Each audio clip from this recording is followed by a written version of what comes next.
7:30 आं दिनै आं सासे भारतीय नागरिक हिसाबै गावनि जा मोन्थाय बे मोन्थायखौ आं दिनै लानो हाबाय। खोब गोजोननाय मोन्दों आरो गोजोननाय मोन्दों आं गावनो सासे बिजाथि जानानै UPPLLनि नैबे 19 सिडली चिरां बियाबखौ दैदेननो मोननानै आरो 2,19,000 जोंनि बे समस्तिनि रायजो राजाफोरखौ दैदेननो खाबु मोननानै दिनैनि भटआ मोजाङै जानानै थांथों बेखौ आं आफा इसोरनिसिम आर'ज गाबदों।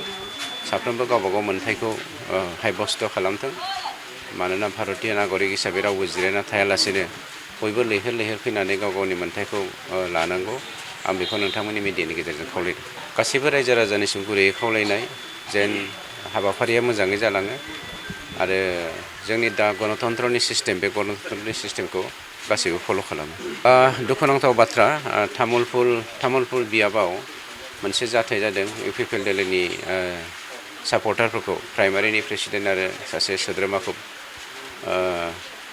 खोनानो मोननाय बायदिबा जोंनि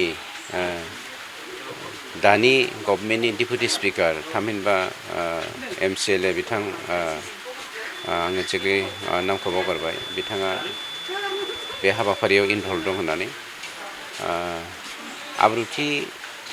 भारतीय गणतन्त्रनि जा आब्रुथि बे आब्रुथिखौ बिथाङा डिस्ट्रय खालामदों बेखौ सोंखारिदों आरो बेनि सायाव प्रसासना बिसेस बेबस्था लागोन आरो बेफोरबायदि दाजाथों आं बेखौसो मिडियानि गेजेरजों खावलायदों।